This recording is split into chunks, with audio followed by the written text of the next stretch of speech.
Chapter 4 Present Day. Tomorrow is Karwa Chauth, and the elders of both the Nandas and the Srivasavas were collected in the Nanda mansion.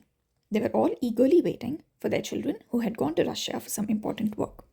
Every year for Karwa Chauth, every member of both the families meet and enjoy the festival together.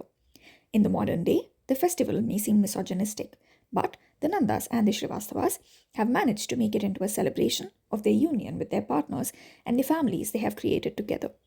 The day before the festival, the women of the family, including the female staff members, get a break. They indulge in eating hearty food, applying mehendi, watching movies, and just resting the entire day, while the men of the family take care of preparing the menu, the decorations, gifts, and most importantly, buying outfits for their respective partners. And every single member of the family participates in the Sargi ritual.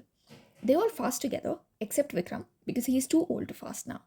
It is not a compulsion for anyone to fast on this day, but since it has been done by their parents for so long and seeing the love and bonding between them, the boys also started fasting on this day, and they make sure that no matter where they are in the world, they all come together on this day to celebrate their family.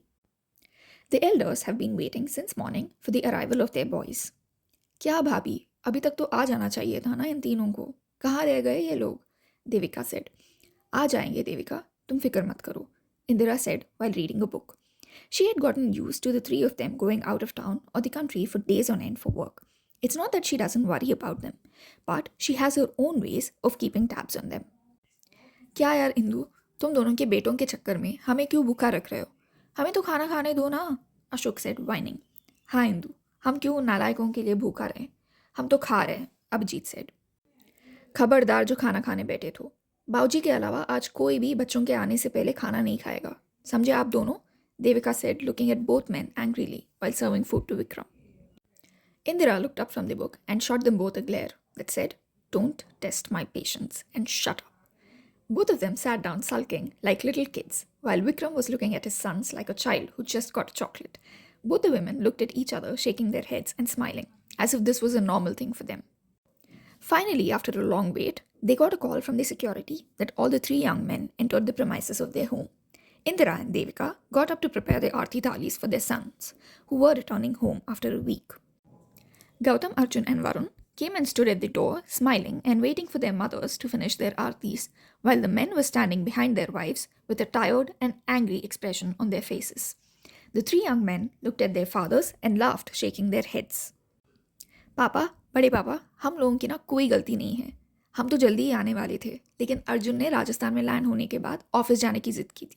और आप तो जानते हैं ना कि आपका बेटा कितना ज़िद्दी है. उसने तो हमारी एक नहीं सुनी, है ना भाई?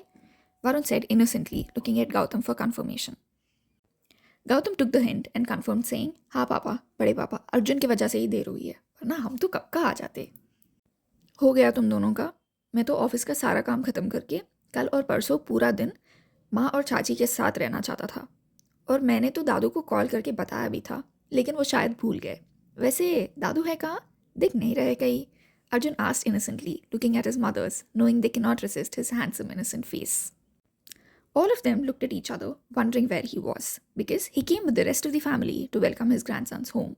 When they couldn't find him, they all shook their heads, knowing where he would be. All of them looked at each other, smiling and shaking their heads, and went to look for him. Bauji, Indira said sweetly, a little too sweetly. Vikram let go of the ball of sweet he was having secretly, sitting in the kitchen behind the counter on a small stool, which clattered to the floor. Vikram looked up, startled, only to find his daughters-in-law looking at him angrily with their hands on their hips, while all the men were standing at the door, watching him with wide, psychotic grins on their faces. Vikram looked at his daughters-in-law sheepishly and said, "अरे, बड़ी बहू, देविका, हम तो बस मिठाई का स्वाद चखने आए थे. हम चुपके मिठाई नहीं खा रहे थे, बस क्वालिटी और टेस्ट चेक करने आ गए थे. वैसे कहना पड़ेगा, बलवंत खाना बहुत अच्छा बनाता है," he said, laughing sheepishly. हाँ बाऊजी, सही कहा आपने. आप कहाँ चुप चुप के मिठाई खा रहे थे? वो बस ऐसे ही मौका मिलते ही क्वालिटी और टेस्ट चेक करने आ गए आप. कितना ख्याल है आपको हमारे मिठाई के स्वाद का. वाह बाऊजी, वाह, Devika said sarcastically. Indira just smiled at him and said, वैसे बाऊजी, अगर आप फिर से मिठाई की क्वालिटी और टेस्ट चेक करना चाहते हैं ना, तो हमें बता दीजिए.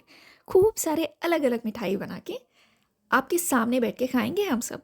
फिर आपको ऐसे चुप चुप के क्वालिटी कंट्रोल करने की ज़रूरत तो नहीं पड़ेगी। और हाँ, कल और आपके जन्मदिन पर जो आपको मिठाई मिलती है हर साल, वो आपको अब नहीं मिलने वाली। इतना सारा मिठाई खा के आप थक गए होंगे ना। चलिए हॉल में चलिए, जाके सबके साथ बैठिए। All the men burst out laughing, looking at their father and grandfather getting scolded by their mothers. Vikram sulked and silently moved out of the kitchen, but not before glaring at his sons and grandsons, who were trying and failing to suppress their laughter. तुम लोगों को तो बड़ी हंसी आ रही है, बाद में ऑफिस में मिलना, हंसी छुड़वा देंगे. Vikram said to them from the corner of his mouth and went into the hall, while Arjun, Varun, and Gautam went to their respective rooms to freshen up, still laughing to themselves. Ashok and Abhijit went to set the table for lunch. Soon, the entire family was sitting at the dining table to have a very late yet a very happy lunch together. They were about to start eating, but Arjun suddenly felt something in his chest and dropped his spoon. Just as everyone was about to ask him what's the matter, a staff member came running into the dining room and said, Rani sa, unhe hosh aa gaya. Note, both the families have been together for years now. Even though they have separate homes, they still make sure to get together and celebrate all the important events and festivals together. And it is almost like Vikram has two sons by now. So, bear with me when I refer to Ashok and Abhijit as Vikram's sons and Indira and Devika as his daughters-in-law. And Indira refers to Devika with her name and not as Bhabi because Devika is almost 5 years younger than Indira and the two of them have known each other before. And I guess they have gotten used to calling each other the way they do now. And also to note that Gautam is the eldest of the three, followed by Arjun and then by Varun, who is the youngest, and so naturally, Gautam is the most mature, while Varun is the most childish. Of course, all three of them are strong, brave, and intelligent, and can be ruthless when it comes to protecting their families. अगले chapter में देखते हैं कि किन्हें होश आ गया है. Until then, stay safe, take care, and bye-bye. Oh, and please leave your feedback in the comment section below. Thank you. Bye-bye.